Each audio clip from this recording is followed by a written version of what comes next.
Hi everyone, it's Jerry. This is Game 7 from the 2013 World Chess Championship match between Anand and Carlsen. Going into this round, Carlsen has a 4-2 lead over Anand, and Anand with the white pieces in this one opens with e4. We have seen this in every game by Anand when he has the white pieces. We have yet to deviate from the e4 start. And we follow Game 6 up until this point right here, where instead of c3, the game 6 move, we have the bishop capturing the knight, giving up the bishop pair in exchange for damaging black's structure. Following up knight d2, black pins the knight, a question is thrown to the bishop, that pin is maintained, and now we don't go forward with this approach to break the pin, but rather to challenge the bishop by way of knight g3. Knight d7 is a quite common maneuver on the black end with this structure, where he pivots on d7 to watch over e5, and will one day maybe like to get to the e6 square by way of f8 or even c5.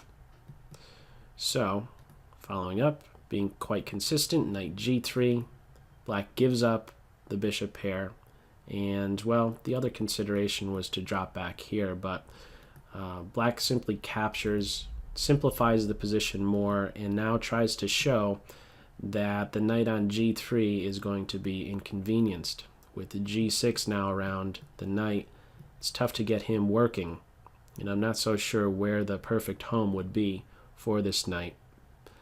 So, bishop e3, getting all the pieces working, both sides now queenside castled, not entering a position where we have some race against one another's king. If there were opposite sides castling, that's what we would like to do. Not the case here. The knight gets working, he was doing nothing on g3, and with rook to e8, this is aimed at preventing d4. If this was even a thought by white, it's certainly now going to be a bad one. e4 would then fall. So we wouldn't have d4.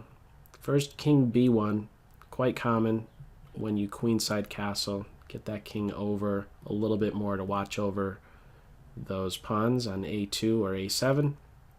b6 is there. Black king gets ready to tuck himself in on b7.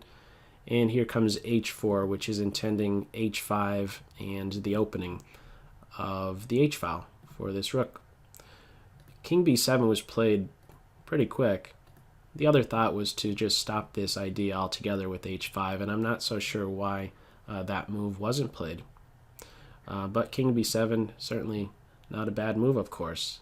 And this particular structure, keep in mind, on the black side, the pawns on b6, c6, and c7, they act as very good defense to any queen checks if we were to get into queen versus queen endgame, or really just for as long as the queens are on the board.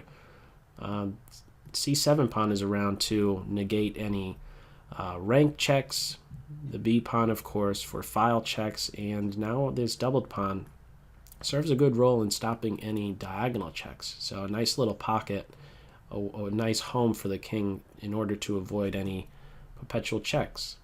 It's not so easy on the white side. If there's ever some pawn move, there's maybe one day a way a queen could be making use of the f1 and c4 squares to be giving check, whether he's on b1 or a2. Anyhow, we don't really get to see that in this game, but just take note of that defensive structure on the black side. h5 comes, dark square bishops come off, and this is where we can really have the last real structural change in the game. Was the queen was recapturing, but if the pawn takes, now this file is opened up, and, well, how will black cope with some pressure against the f-pawn? Let's make a semi-passing move, a5. I think that there could always be, you could defend with the rook, but I believe maybe even keeping the pawn on f6, and with this knight here, I don't know how much more you can break down this structure here on the black side. It was another approach that white could have taken, but instead it was keeping the structure as is, taking with the queen. The knight posts up on c5, e6, maybe even knight a4 with queen b4, ideas of putting pressure on b2 or maybe around the corner. The H file is now opened, and with G3, this is a tell that F4 is going to be played next, or sometime very, very soon, so that if there is a capture, white is able to recapture with the pawn. We have A5 looking at maybe disrupting the white kingside structure. B3, you would need to be very careful about playing this move because of black's reply A4. If a black pawn is allowed on A3, that's going to be very troublesome to the white king, taking away his flight square. Maybe one day the queen could get there and cause white a giant headache. So we don't have B3. You get active. The rook had complete control over the H file, so the next thing to look to do is how exactly to function laterally. Not really a more active square for that rook than H7. That is challenged right away. Pair of rooks comes off, and the pressure is going to now be alleviated from F7 by first playing queen F6, stopping additional pressure against that point and preparing to exchange off an inactive rook for a very active one with rook to H8. So F4 is played, rook H8 is there, and we have the rooks coming off right away. And keep in mind there is no in-between capture on this square with, let's say, even some follow-up like this. That's not working out because keep in mind after this capture there is a queen check, and then you are losing the rook. So this needed to be calculated from this point here, anticipating F4, knowing that when you play here and after this capture, pawn takes here, recapture, these moves were all played in the game. You needed to know as black how to respond after D4. You needed to see all of that and know that there is a way out of the tactic because there are unprotected pieces. Unprotected pieces lead to tactics and lead to ways out of tactics as well. Queen takes here, there's no time to take the knight, the queen is hit. Queen takes queen, knight takes queen. Black would be up a pawn. So we wouldn't have that. We do have, however, this position springing about in the game where the queen recaptures on E5 and the follow-up queen F3, pressure on F7, F5 is there. We have these pawns exchanged and not really much going on at this point. C3 at this point, looking to get the king into C2.